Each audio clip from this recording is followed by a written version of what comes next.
Yo, what's good? You already know what it is. Equip the podcast. What's up? What's up? What's popping? You know the saying, stay ready so you have to get ready. Stay ready. Get ready. Get ready. Stay ready. Always ready. So hope everyone's having a great day, evening, whenever you decide to listen to, watch. You already know. So I hope everyone's having good. Hope everyone had a good weekend. So yeah, today we're gonna mix it up more today. Because I know usually we have some type of topic that we're gonna talk about, teach a point on it, give our perspective, things like that. But today's gonna be more of like a conversation type thing. You know, me and Thomas just gonna just talk. You know, have a conversation, talk. And really the theme is gonna be, you know, because Mental Health Awareness Month. So, you know, that's always a big conversation. Mm-hmm. And then, you know, Mother's Day is also, well, today when we're recording this is Mother's Day. So we're going to chime in a tad bit on that as well. Since, you know, we got to give some respect to that, you know, Ten Commandments, honor your mother and father. So yes, indeed. You can, you know, definitely say a shout out to our moms and things like that, of course. So love you, Mom. Yeah. Hope you see this video. Love you, Mommy. Love you, Mommy. Hope you enjoy your video. Love you, Mommy. Let me hold $1.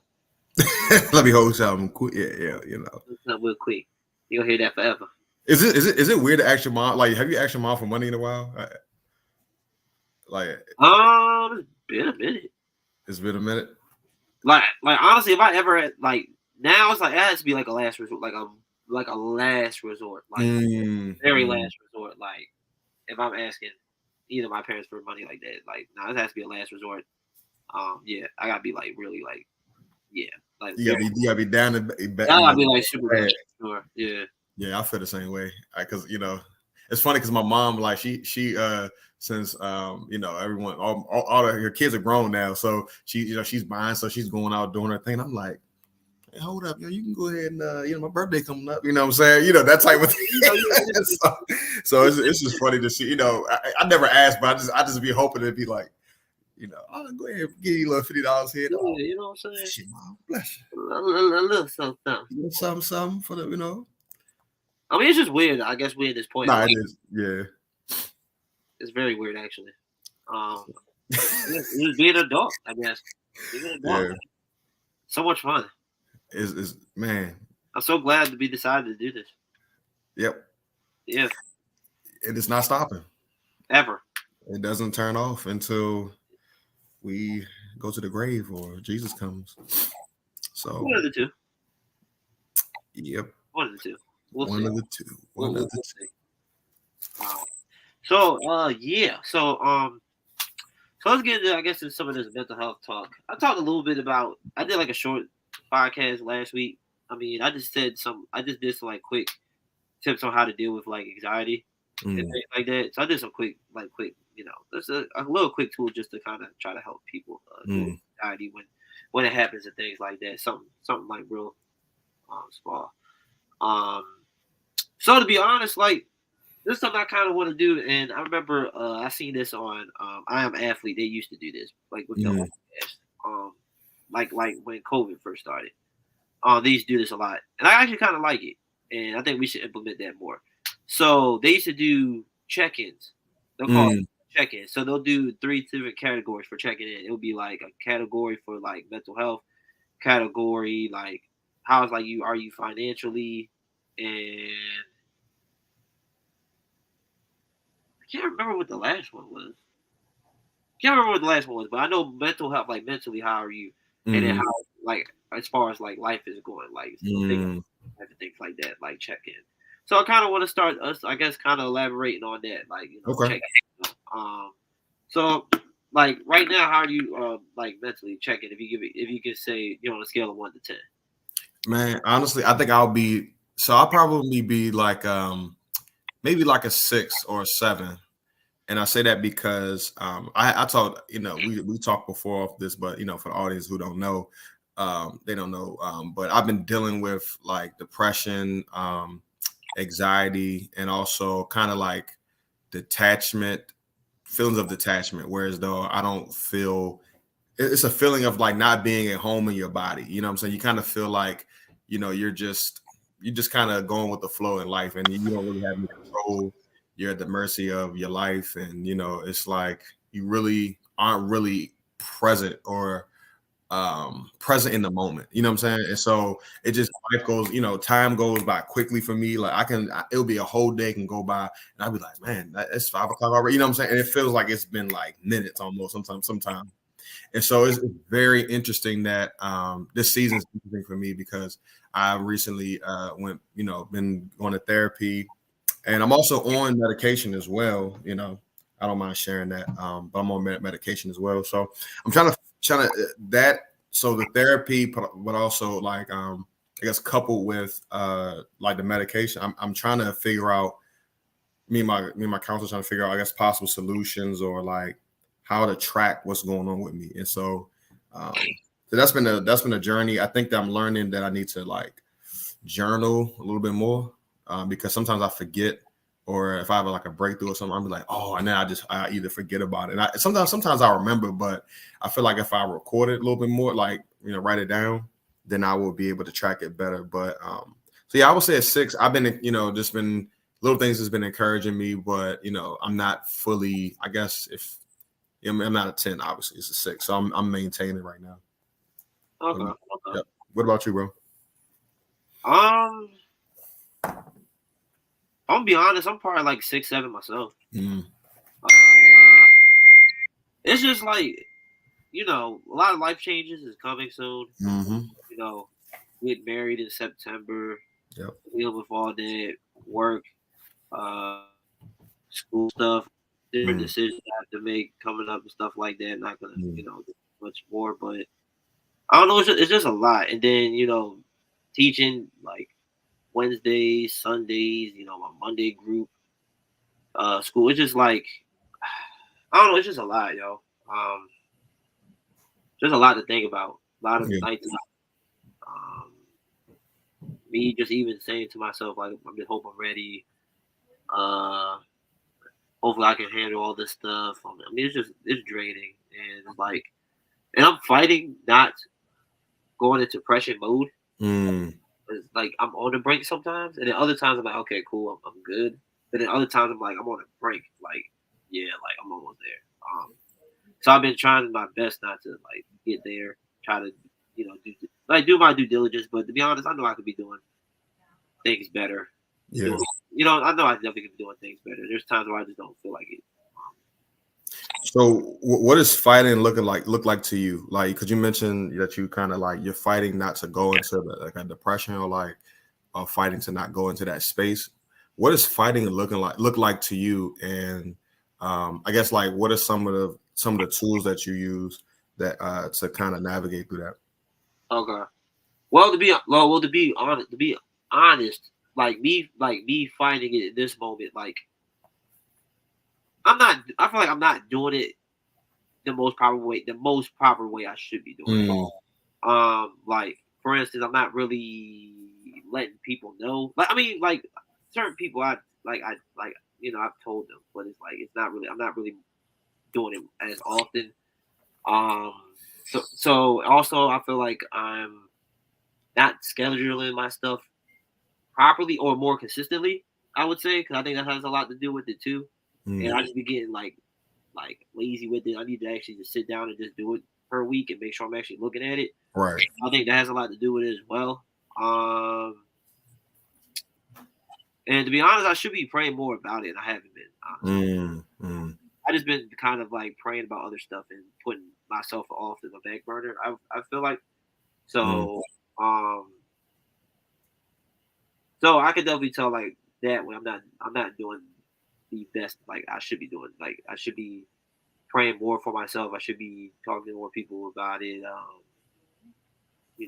I should be really taking more breaks instead of just trying to get the extra this and extra that, going to sleep, like that stuff. And when I started like and now I feel like the red flags are like flashing now. So it's like not red flags. It's like I'm about to go in like I'm old like I was in 2020, but it's like I'm recognizing it early. Like okay, I need to do certain things. Right. It's not like So it's not like I'm like super on the brink of being depressed or anything like that. It's not like that, but I know like if it could easily probably happen if I let stuff slide or if I'm not being more open about it and things like that, or just trying to play it off because I feel like okay, it's not that bad today, so I'm all right. Someone asks me, I'm all right, but like it's like dang, I need to So I feel like I'm doing some things okay, but then other stuff is like I definitely could be doing this way. So it's like it's almost like a 50-50 depending on what the day is. I got you. No, that makes sense, man. Because I find that like the older I get, the more that I can't like deal with the situations that I used. Like I can't deal with things how I used to. You know what I'm saying? Like because I kind of grew. The way I used to deal with situations was just kind of like be passive about certain things. I'm just like it'll go away, or like I can kind of get through it, not really plan, just kind of muscle through as a man, you know what I'm saying? And I find that like the older I get, the more that I can't do that. And it's kind of weird. And I don't know if I'm not sure if it's like a thing, like fatigue, like mental fatigue, you know what I'm saying? You know how you can put on so much in your brain, and your brain is sometimes just like, yeah, I can't handle this no more. Wow. And it's almost, it's kind of weird because I look at, like for me, and I want to hear what you got to say about it. But sometimes I look at the older generation, how like they don't like they seem fine. I'd be like, yo, how are they dealing with issue? You know what I'm saying? And like I wonder like are they really dealing with stuff, or are they just like kind of just pushing through? Like I've been doing it, they just somehow may have more mental toughness than me. I don't know, but I just be sitting there like, how do people get through this, man? Like, and I just it's to me it's mind boggling. So like I'm like, I struggle with this. I've been, like I pushed through for a long time, but now I'm like, I can't do that anymore. And so, what you think about that? Like, how do you see that, or do you see that at all? I think it's a mixture of all of it, to be honest. I think it either has to do with because growing like especially for our parents' day, grandparents' day, mental illnesses wasn't really talked about, thought of, anything like that. I'm very sure our family before us dealt with some type of mental issues and things, especially how the country is looked and stuff like that over time. Right. I'm very sure. But like within the community itself, is like mental health wasn't a topic; it didn't exist pretty much. Or it's like if you're thinking mental health issues, you're thinking like, oh, if you need a therapist, like you're under like a state jacket. You need a straight jacket type stuff. Right. Stuff like that. I do think there could be possible mental toughness that comes with it in a way. Like maybe they were like as they were younger, since certain parents were harder on them. It wasn't a certain mental toughness that was there. But I don't know if it was mental toughness or they were just trained to bury it. You know what I'm saying? So instead of like, okay, I am actually dealing with this, but I'm trained to bury it, and then eventually once it gets buried so much, then I'm just in this mode. Right. But still, there's something that's still there though. Like I believe there's something that was always still there. They just never had a chance to really vent and talk about it as much because depending on how the household was, you wasn't open and honest when it came to like that. So to be honest, I don't think it's really much difference. Honestly, I think the difference is the time period. Because now we're in a time period where we can be open about it, where it's actually more known. Now there's statistics. Now there's different ways to deal with it. You think it's more knowledge of it now versus back then it wasn't. Like it wasn't knowledgeable to our parents and grandparents like that. It wasn't knowledgeable, nothing like that. So there's no knowledge of it. There's nothing to really. You know what I'm saying? But I'm pretty sure mentally, all that stuff was there. You know what I'm saying? They just didn't know how to either communicate it or didn't know how to actually deal with it. Or they just grew numb to certain things as well. So I do think there, to a certain degree, there is like a mental toughness there. But I think also is just the fact that we're in a different time period where we can identify stuff now. Like we can be a little more open and honest now versus back in the day where that wasn't really either knowledgeable or wasn't even really an option like that. Because I mean, just having conversations like with my parents as I'm older, learning more about them and what they dealt with as children, or even just like when I was a baby and stuff like that, they're describing things, like what happened, the stuff like they did a good job of trying to mask when I was younger of the struggles and stuff that they went through, like mentally and stuff that it did on my parents and things like that. So like just hearing that and just like witnessing other stuff, I like this definitely was there. It's just either they were like trained to bury stuff, trained to like to mask it more, or they just couldn't really identify it like that. That's kind of how I look at it. Right, and that's a good answer. Cause I was thinking of like I guess like the different societal pressures that the differences that we deal with in society, right? Where you think about, let's just say 80 years ago, right? Where our ancestors, they had to deal with like racism and like all those different things, and how they kind of like made it through. And it's like, man, like I mean, like, 'cause you mentioned like mental health wasn't talked about, right? In those times, because they had to live in a time where they had to be like, yo, we got to be on it, you know what I'm saying? Because we we had to like push through. And so I wonder, like, I wonder this and something this, and I definitely want to hear what you got to say about it, man, because this was interesting because it kind of relates to even to like Christian life, right? When we were in church today, my pastor said that sometimes like he feels as though like sometimes the American church, when we're not like persecuted sometimes, and I can agree with it to a certain extent, but when we don't feel a certain sense of persecution, we don't really we don't grow, and we're not really like, what's the word he used? It's like we're not challenged to grow in those areas, right? You know what I'm saying? It's kind of like we're stagnant, in certain areas. And to a degree, to a certain degree, I do agree. To a certain degree, I do agree with what he said. And so I think about like our situation where we're in this context. We can talk about mental health. It's open. We're like, we can take a mental health day and this month. And it's like we don't have that much, I guess, in a sense, those same pressures that they had in a sense. But it's like in our like time, in our time frame, it seems as though mental health is ramping up, right? And so I know that we have like social media, we have more school shootings, we have different things like that to kind of add to our mental stress, and so I wonder like what you think about the differences of like the societal pressures that will contribute. Seems like it's making mental health like more alarming, I guess, in our time frame. That makes sense in our context. That's actually a good thought and a good question. I think, like I said, I deal with teens. I mean, I'm a youth pastor, so I talk with teens all the time.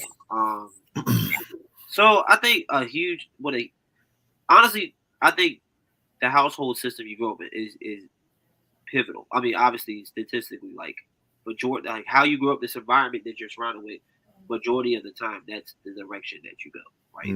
Like a good portion of the time. So when you're looking at people, like you can find out a lot about people by finding out their circumstances and what they grew up in. Right. 2-parent household, 1-parent household, the neighborhood they live in, suburbia, or was it like uptown rich, or was it like the hood or poverty or things like that. That does a lot to a child's psyche, what they see, what they experience, things like that. And then also, why am I echoing? Okay, I think I'm good now. All right, I heard a little echoing, but I think all that stuff has like that sets like a foundation in you, and then your parents, they also have a role because they're the ones that are teaching you things. Right.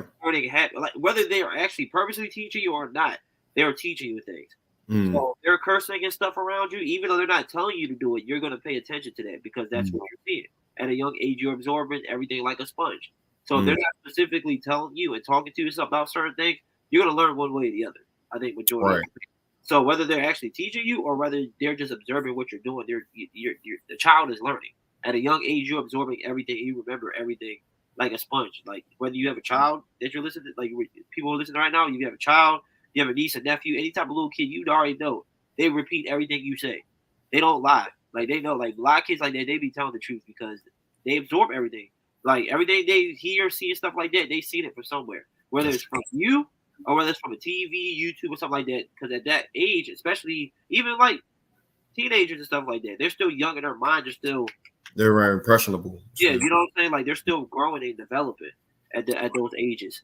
So I think that has a lot to do with, and like I said, like you said, like the different pressures we're going through now. So And the thing is, I don't think it's not necessarily different pressures, but it's the way it's communicated is different now. Mm-hmm.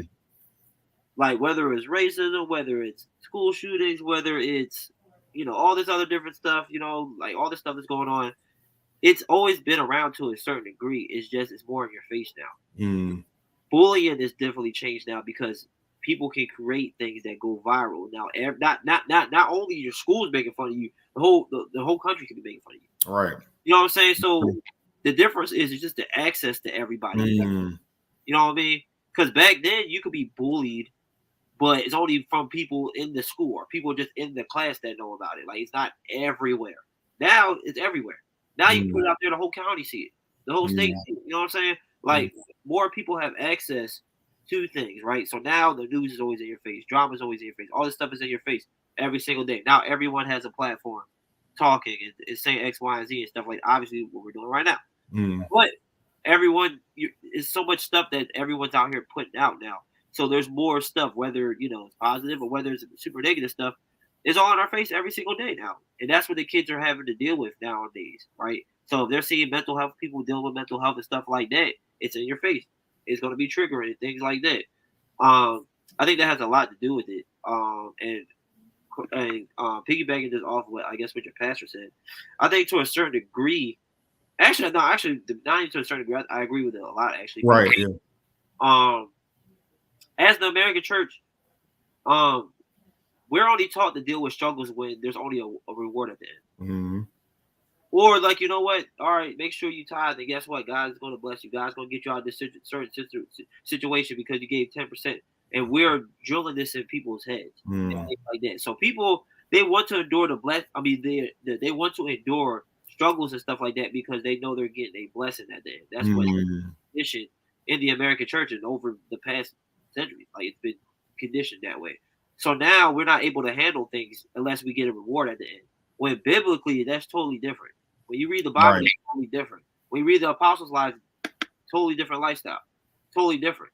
Like they were enduring the struggles or enduring the race as Paul talks about, which race actually means like the race, even though he's using a metaphor talking about runners and athletes, like race in Greek is agona, which is like struggles and things like that. In 1 Corinthians 9, I think 24, where he's talking about the details of running the race, right? How athletes prepare to endure the race, which is the struggles and things like that, and how he's preparing himself because he knows him being an apostle for God. Right. He's going to come with hardships, things like that. So when you read the apostles' life, their life was nothing about dealing with struggles because you could be rich, dealing with struggles, or dealing with certain stuff just to know God was going to bless you at the end. Their reward is in heaven. Their reward is eternal life. Their reward is seeing much people get saved as possible and everyone receiving the gospel. You know what I'm saying? But that's not taught in American churches. In a lot of American churches. I mean, if that's the reality, we're going to be completely honest. Like, hardships, I feel like, are only brought up majority of the time just for a reward at the end. Right. That's what a lot of these, famous preachers, preaching and talk about. And that's detrimental to believers because we're just setting each other up for a downfall. Because if God doesn't bless you or he doesn't get you out of a certain situation, blah, blah, blah, then that's when you're going to be mad with God because you were told this, that, and the third was going to happen. Instead of being prepared to be able to deal with hardship and things that happen in your life because Jesus even guarantees that. Yeah. And, it's all through the Bible. Look at some of the Psalms. The majority of the Psalms. Look at the book of Lamentations about lamenting. You know what I'm saying? Like, it's all through scripture. About how to deal with struggles and hardship and how it's guaranteed in life. And I think your pastors had on it. And, I even say this to the people, that I even talk to because we're not trained as believers to deal with the hardships in life. We're only trained in conditions waiting for something, waiting for a blessing, waiting for this reward, waiting for, he's going to get me out of poverty because I gave this 10%. And, if I give every 2 weeks this 10%, stuff like that, God is going to bless me. I'm going to speak this into existence type stuff. And then when it doesn't happen, then I'm going to abandon Christianity. Such and such. Which is on the topic if like people really believers or only believers because they thought God was going to bless them type stuff. I don't want to go down that road. But that's where we're at today in the American church when it comes to dealing with hardship and things like that, because we don't get taught properly how to deal with it. And literally all through scripture, that's what it is. You can't ignore it. It's everywhere. The apostles weren't rich. They were not rich. They were not rich at all.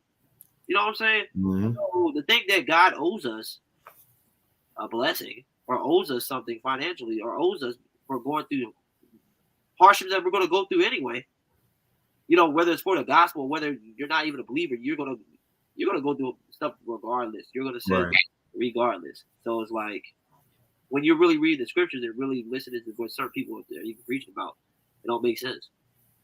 That was what really sets us up, and that's why we really can't deal with it in the right, proper way. And you know, no, that makes total sense. You know, and so it's funny because I kind of want to go back to not like being Christianity aside, like, you know, because, you know, everyone deals with mental health, right, whether you're a Christian or not, right? And so I kind of want to talk about maybe 3 or 4 categories, right? So and you know, I've been in this, so my church, so again, this is I'm in church, but like this can apply to everybody who's a Christian or not, right? But we're going through this series called Stuck, and a part of it, Stuck, has to do with like mental health in a sense, right? Where you feel like you cannot move forward because of something in your life, right? You know what I'm saying? And there were 4 categories that we talked about, and I thought it was really, really interesting, man, to see, you know, it's like the things that we do, like, you know, what makes us stuck, like why do we feel like we can't move forward? And this has a lot to do with mental health because it's how we process information. And it was the 4 things was a sense of entitlement,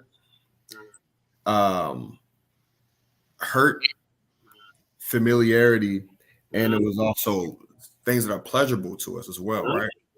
And so again, entitlement, pleasure, hurt, and things are in familiarity, and to kind of like, I guess, give more context to it. Like for instance, like entitlement, right? I think that people in society maybe feel some, you know, maybe we feel entitled to certain things, and so when we don't get it, like kind of you mentioned what you mentioned earlier, it's like, man, it's not worth it, right? It's not worth it. So, you know, let's just say if someone is dealing with you know, like someone's looking for a job, right? And they're like, I've been looking for jobs, I deserve it, you know, I got this degree, I got this, I got that, and it's like, and then they don't get the job, right? Or they're struggling, you know, financially, and they're like, that maybe that sense of entitlement contributes to their struggle because mentally they have trained themselves to I guess to maybe that could be a hindrance to them, you know, if that makes sense, where their entitlement kind of stops them from looking for something that may not be there, right? Or maybe they do things because they're hurt, right? Like for instance, people who do drugs, sometimes they're hurt and they'll do drugs to kind of mask that pain. Right. So some people just want to be pleasured so much that they seek the pleasure. And you know what I'm saying? And that in a sense trains your brain to look for the dopamine hit for certain situations. So you're training your brain to respond to situations for a dopamine hit. And when you don't get that hit, you're going to basically do everything you can to get that hit again. You know what I'm saying? And so I kind of want to hear what you got to say about that. Because it was a lot that we talked about, and that's kind of like really a nutshell of what we were, you know, of what we kind of discussed. But I want to hear what you got to say about that. That 4 is interesting. Yeah. It's kind of interesting. And in a way, all 4 of them make completely sense. I mean, entitlement, that's a huge one. Because in our mind, in a certain degree, all of us, we feel like we're entitled to something. Whether it's to something, someone, you know, we do feel a source of entitlement. Where's that source of entitlement coming from? Right. Like, why do we feel that way? Are we feeling that way because we feel like we meet a criteria to get something? Do we feel a criteria because of our own selfishness, our own evil desires? Like, where's that source of entitlement actually coming from? And sometimes it's warranted. You can't feel like you're entitled to something. Oh yeah. You know what I'm saying? It's not necessarily a bad thing, but sometimes that can overcome us. And once we get it at a certain point, especially if you were used to it before, and now all of a sudden you're not getting it, then that's when the down spiral comes. Because you just described. Like, once you get that first taste, that's all you're gonna want. And once you don't get it anymore, then that's when the down spiral happens. Right. I just think even with like mental health, a lot of times we can struggle because I feel like in a way it kind of exposes our selfishness as far as like we have to be the source to help us. We have to be the source to help us. We have to deal with it on our own. I don't want to tell nobody because I want to deal with it on my own. I don't want to do this extra thing because I want to, in a way, and I'm even like speaking for myself because sometimes I can have a selfish mentality when I'm dealing with my own mental health issues. Knowing I know the right thing to do, I don't do it all the time because there's a selfishness in me that feels like I'm either too lazy. I don't feel like too lazy. Don't feel like doing it. It's just like, or sometimes I feel like what I can do it this way. I'm strong enough to actually do it. And a lot of time we prove ourselves wrong. Time and time again, like we prove ourselves wrong. Like we can't handle everything. It's like we can't control everything in our life. We can't, and especially when we have trauma and things that we dealt with that's still in us that we never handled right to begin with. So if we can never handle right to begin with, what makes you think we can handle it to solve it?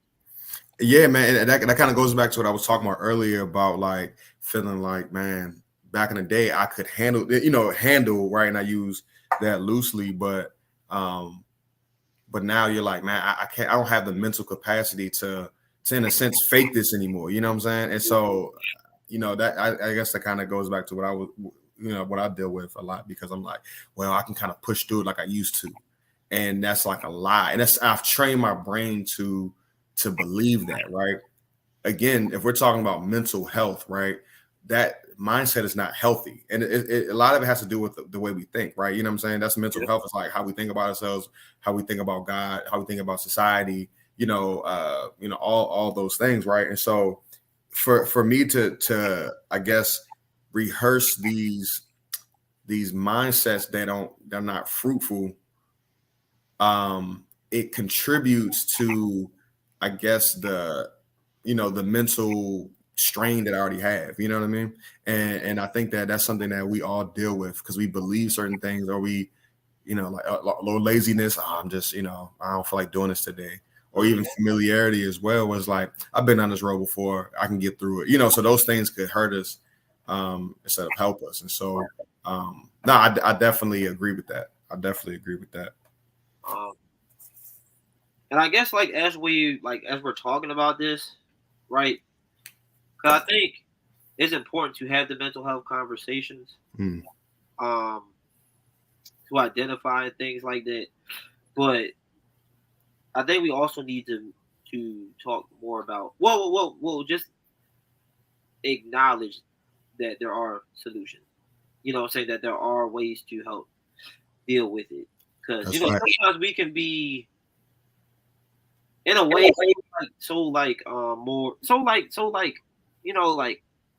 it's like almost like it's popular, like mental health, this and this. People can talk about, oh, I deal with this too. Oh, I deal with this too.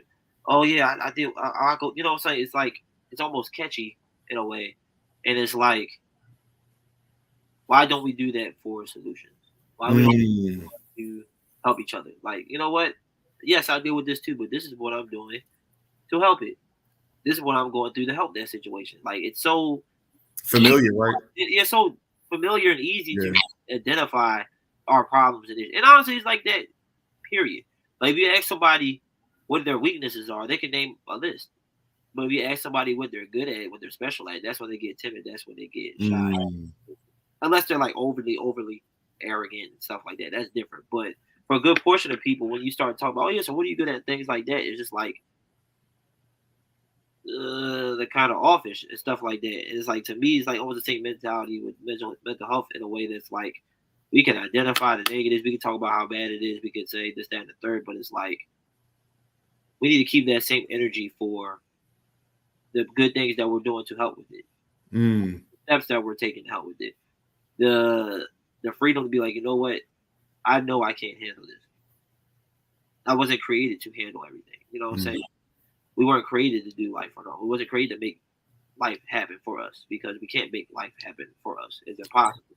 Um, and I think sometimes we just need to keep the same energy as far as like identifying like the good parts of it. The good parts of like, okay, there's actually help out here. There's actually things we can do out here. Like it's actually a good thing that you're saying that you can't you can't do this on your own. And now you're getting help in the proper way instead of you just depending on yourself or you just hiding it or you just drowning by yourself and things like that.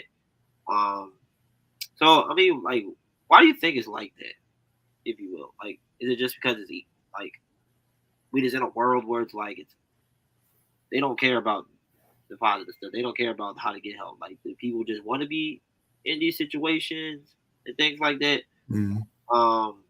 I know that like people like sometimes we can make excuses if we're being honest because there's help out here. Oh yeah, there's tons of help out here. You know what I mean? But it's like, do we actually want the help? Do we have this feeling like we just like to be this way?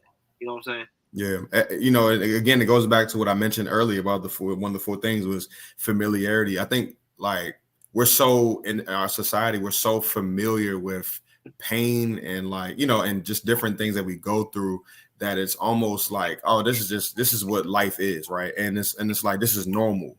And it's like, nah, it's not normal. This mental health crisis that we go through is not normal in a sense. You know what I'm saying? Because if you look at the numbers, again, I know we mentioned that mental health, especially in our community, wasn't really highlighted back in the day. Everyone dealt with that, right? But it seems as though it's like it's on fire. It's kind of like the school shooting situation. You know how we have a school shooting here, and you got the copycat. Oh, I got to shoot the school up too. You know what I'm saying? And you got 3-4 copycats. Well, it kind of maybe feels like that with people who deal with like, let's say depression, right? I think a lot of people may not really have depression, but they're just like kind of sad. And it's like, so you hear like, are you depressed? Are you like going through this? And it's like, oh, that's me. You know what I'm saying? And you're kind of like self-diagnosing.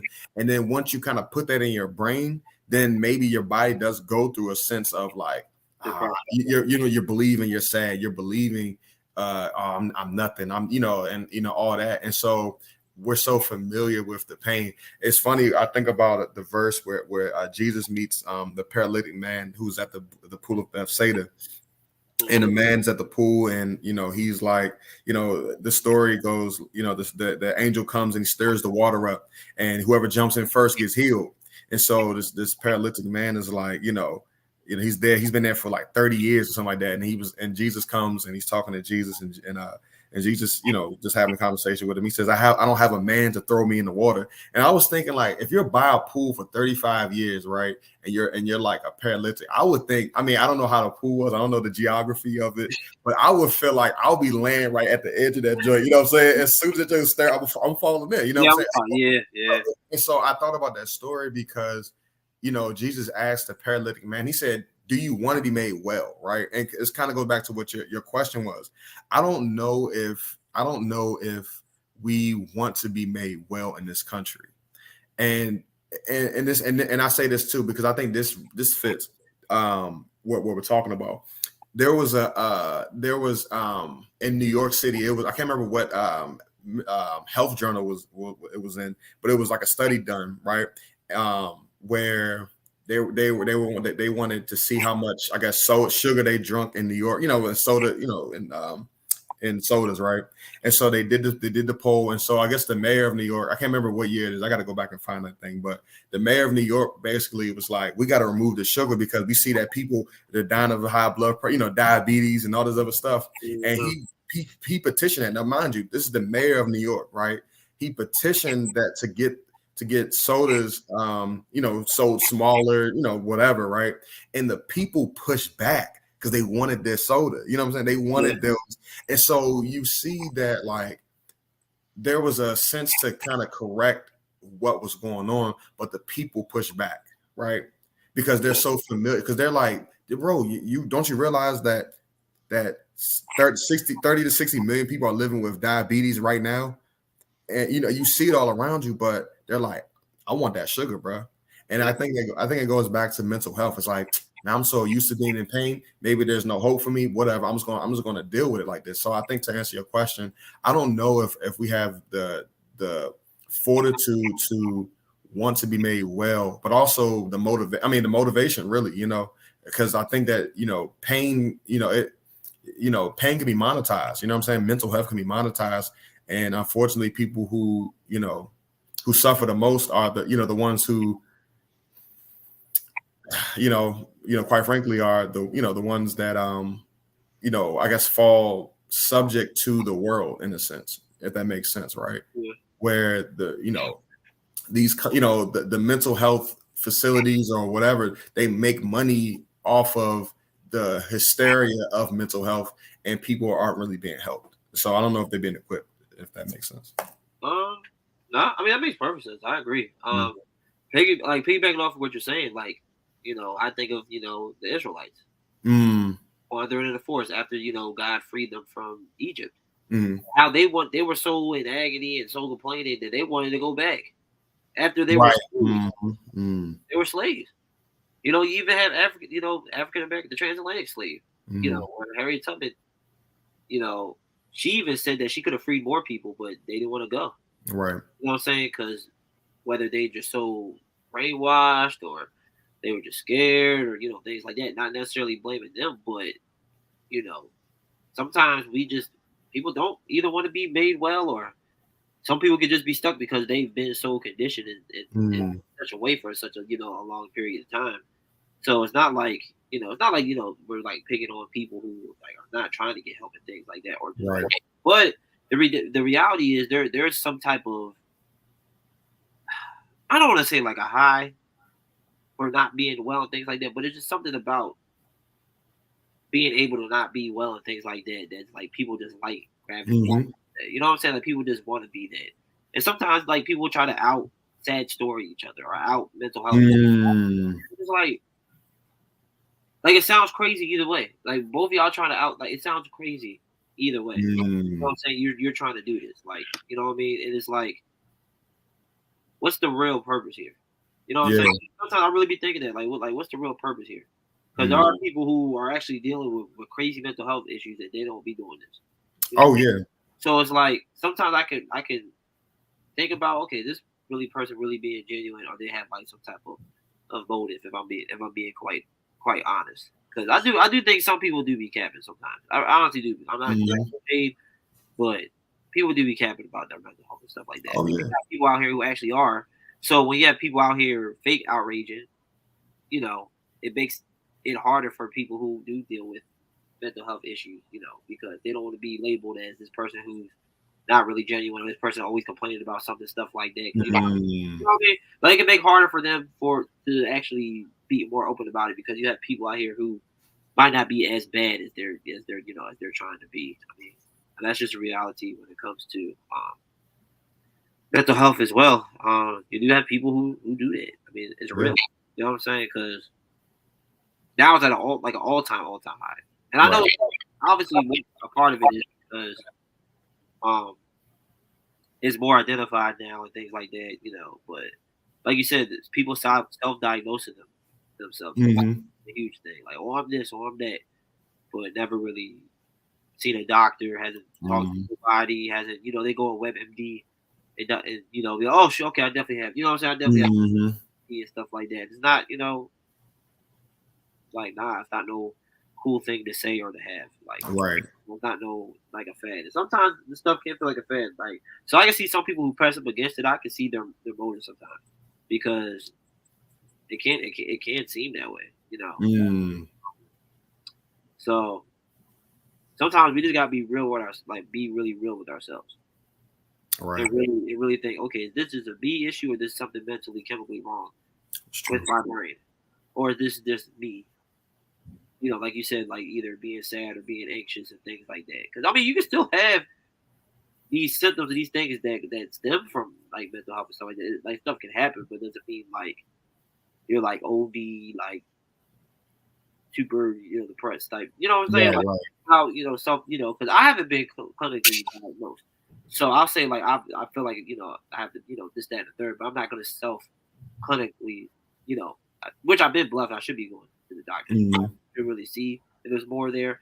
But I'm not gonna just be like, yeah, I got all this when I haven't seen a doctor, I haven't been, clinically labeled as this, which I might, maybe I need medication, maybe I don't. You know what I'm saying? Yeah. Like proper tests and stuff like that. And there's people out here that are like out here literally saying like I have all these different this, that, the third, and and really they probably don't because they never even seen a doctor to even medically even see say these things. So. And it's funny on the flip side of that too, right? People who have been misdiagnosed, who are now addicted to these drugs that are supposed to help them, right? You know what I'm saying? So it's like, think about how many people have been misdiagnosed, how many people who have like, I need to, you know what I'm saying? And now they're really addicted to these medications that like jack them up, you know what I'm saying? And, you think about,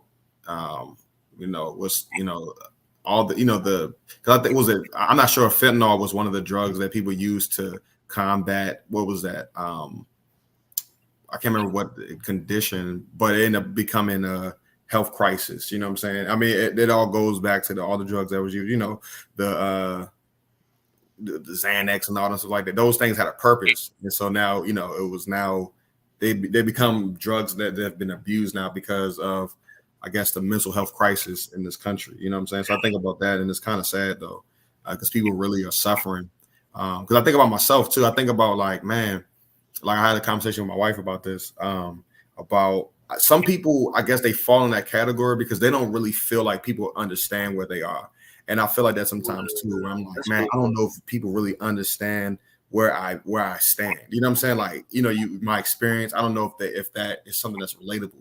And so I think that if people, my wife encouraged me about this, where like if I talk to more people, right, or talk it out, or talk it through, continue to take notes and all that, then someone can identify with that, and if I can name it, then I can know what's going on. You know what I'm saying? And I think I would feel better about it because I know I'm not alone in that. I think a lot of people, and whoever who suffer from mental health just feels alone. They feel like people can't relate to them, and and so that part is real, because I felt that, because I didn't really understand it years ago, but now I do, having going through my season of this, and so I can see where people are. So it's interesting. Speak on that a little bit, Alvin. Like, who like, I know you talk to a lot of teens, and you talk to high schoolers and middle school and all those things like that. Like, how have you seen where they feel like, or have you heard their stories about them not feeling like they've been understood?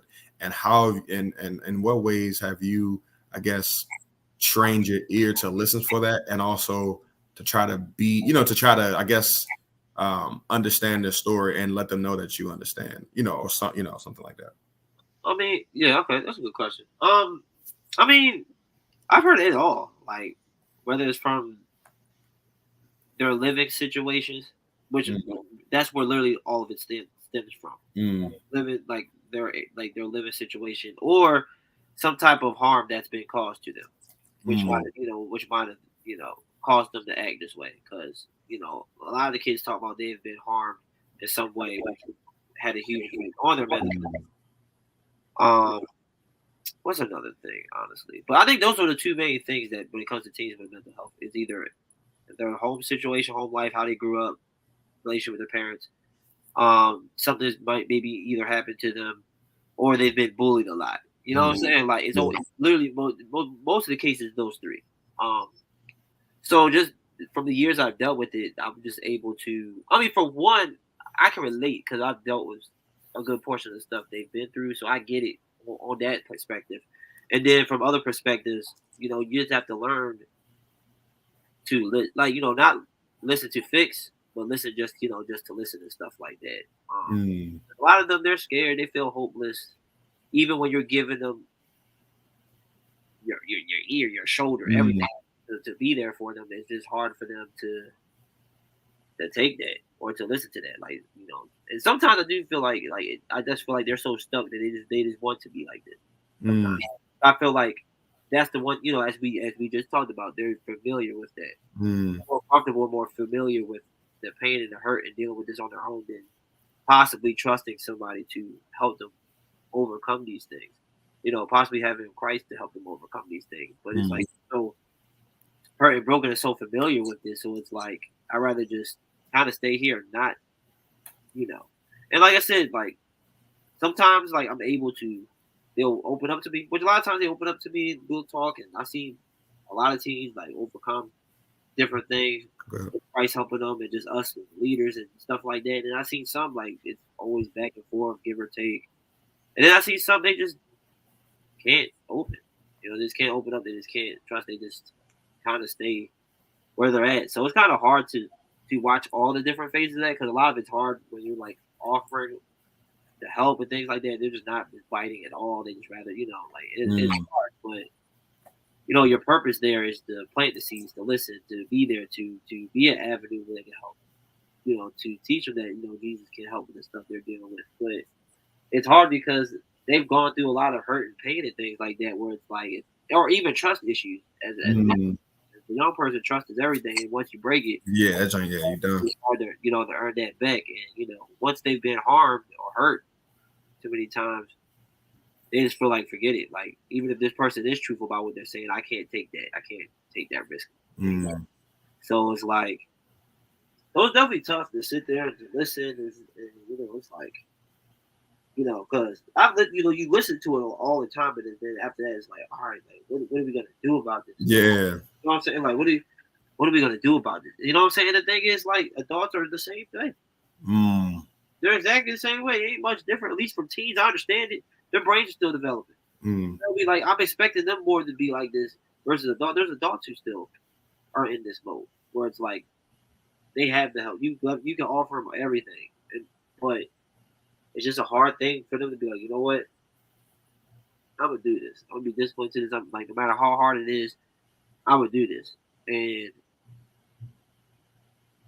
sometimes it can be just a priority issue too. Yeah. I mean, if we're being honest, a lot of it can be a priority issue because we make priorities for a lot of stuff. Like just keeping it 100, we make a priority for a lot of stuff. You make a priority to binge watch every show there is. You make a priority to hang out with people you're doing stuff you shouldn't be doing stuff with. You make it a priority to play your game, video games. You make a priority to do all this stuff, but won't make a priority to help yourself. Stepping on my toes, bro. My toes are hurting. Shoot, I'm stepping on my own toes. I'm talking to Ivan. If there ain't nobody else, I'll talk to me because that's a fact. It's a fact. We make priorities for everything else we want to do in life, except for when we actually need help. That's true. We do, and it's just. And the thing about it is, like, I'm talking to myself. Like, I'm not saying nothing that I'm not relating to myself. I already explained to you, like I explained how I be feeling, how I've dealt with stuff lately. And I haven't did it all the 100% best that I know I can. So in a way, this is another way for me to challenge myself to make sure that I am, because I do have all the resources that I need. Obviously, I'm doing it more, not just thinking, oh, it's not that, it's not I got it, or just ignoring stuff. Actually doing it, because I've been through this way before, done the right stuff, went to Christ with it, went to my brothers with it, did all the right things I'm supposed to do with it. Let my fiance know this stuff and got through it, dealing with it and stuff like that. And really, one last note too, because it's almost an hour. So, just one last final thought I'm thinking of. Crap. I just had it in my head. I just had it in my head. What was I going to say? This made me so mad just now. All good. But look, while you thinking about it, to kind of wrap it up for me, man, I thought about this whole conversation because we mentioned like what are the solutions, right? Because we highlight we stay on the issues and why and all that. So when we were talking, I just took some notes of like what are some solutions that people could seek in order to to combat whatever it is. And I had a couple of things. You could touch on it as well before we leave. But one was counseling. I had prayer. Yes. Community. Yes. It was a big one for me. Mental breaks is another one. You mentioned it a little bit early in our conversation. Mental breaks, diet, and exercise. Yes. And those are the things that some of the things I struggle with. I've checked some things off my list for some of them, but others I'm like struggling with, and I'm like, but I do see the fruit of it, right? I do see the significance of it. So kind of touch on those things if you can, to see what touch on that a little bit. Those are all great solutions. And the great part about those solutions is those solutions ain't about us, right? And us doing it, us being the main source of helping us to do it. That's the best part about solutions. A lot of solutions in life is not always about us fixing everything, us being strong enough to do everything.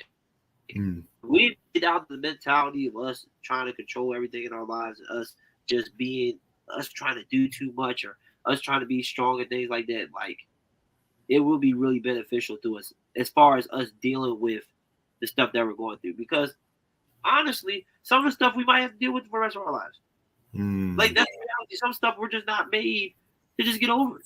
We're just not. I kind of like think about Paul's Thorn situation and how, he's like, please, Jesus, take this joint away from me, please.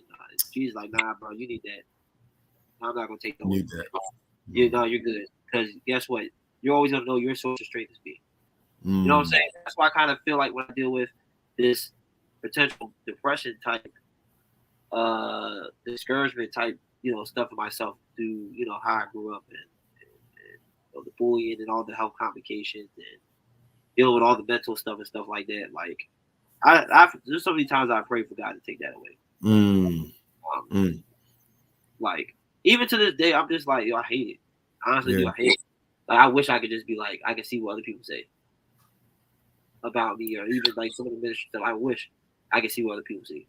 But I really don't be seeing it a lot of the time. I get it. So when I talk to other people, when I say when vice versa, in a degree, I can agree with them because it's still hard for it to see it myself. Like, I would love to see how. I wish for like a half second to see what God sees me as. You know what I'm saying? Like, I wish I could get a dose of that sometimes.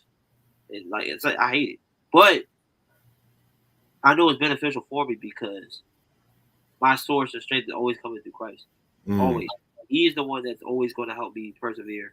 He's the one that's going to help me overcome these different things and help me persevere throughout the rest of my life when I'm going through the next thing. You know what I mean?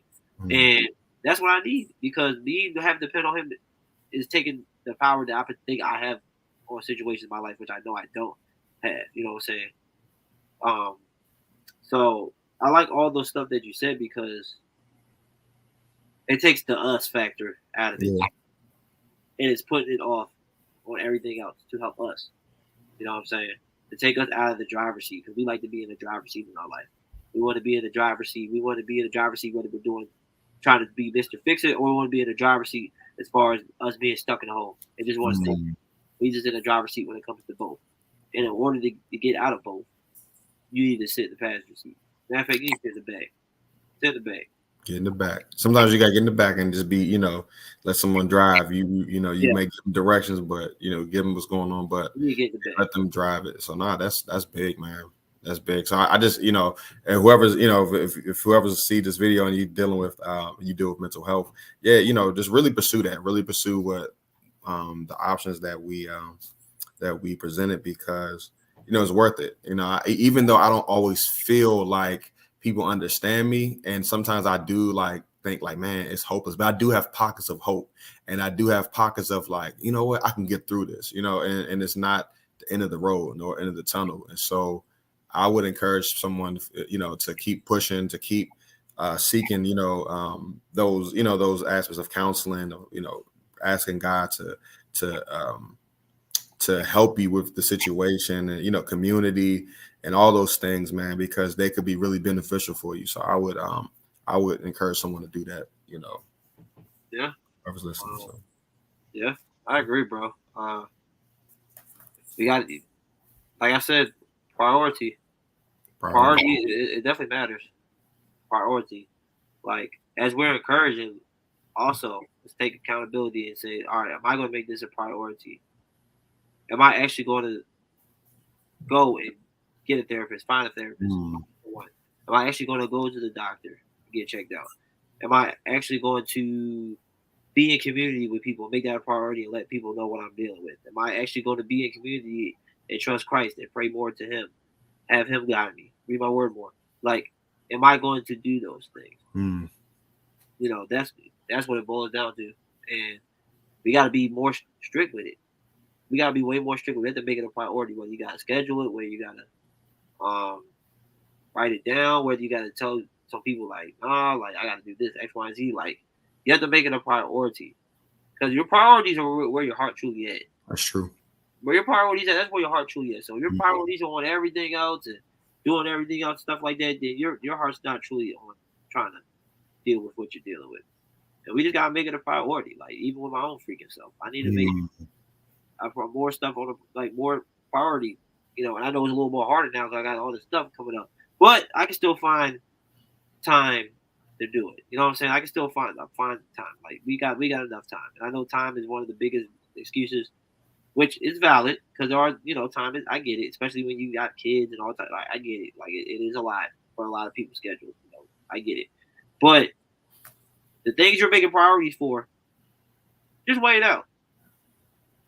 Is it mental relationship with my family and stuff up here, or is it these hobbies, activities, and stuff like that that's always going to be there or higher? You know what I mean? You gotta start weighing this stuff out. Start thinking, what's the biggest priority in my life? What's the biggest priority to my family? Like, does my family need me to be right so I can be there for them? At the end of the day, if we're not right, we're not a benefit to no one. Not a soul. Not a freaking soul. If we're not right mentally, we're not a benefit to anybody. Like, that's a reality. That's right.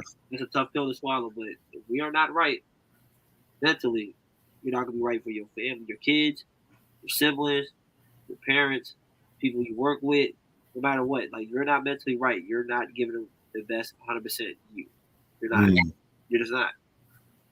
You're not. So. Oh, man.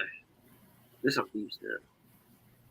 This is heavy, but I'm encouraged to continue to do, you know, that and seek those things. So yeah, I'm encouraged. Same. I mean, I think it's a good conversation to have to always trickle back to. Sometimes we need to get those mental health checks and see if people can identify those blinders that we have. Because sometimes we can be blind and be like, oh, I'm good. Like what? I'm not doing like what? And then you really see them like, wow, wait a minute, I haven't really. I am a little more deep. Like, because honestly, we could be lost to the sauce very quickly, and before you know it, sometimes it might be too late, and then you'll crash out or you'll end up doing something. So it's best to be in community and things like that, so people can even identify, like, yo, you need to. I can see why you're acting like this now because you're doing all this different stuff. You need to, you know, take steps back. You need to do X, Y, and Z. Like, you know, Tom talks a lot about how counsel is important. Oh yeah. How foolish it is not to have counsel. You know what I mean? Like that's you know that's real stuff. Now, I ain't talking about just anybody, like legit people, like that, you know. But you know, like we need that. So, but yeah, I don't want to keep beating a dead horse, y'all. Good hour conversation about this. So I hope this does bless you with this conversation, so you can be equipped to even handle your mental health and do it right. Yes, indeed. Stay ready. So you have to get ready. We out. We out. Love you. Deuces.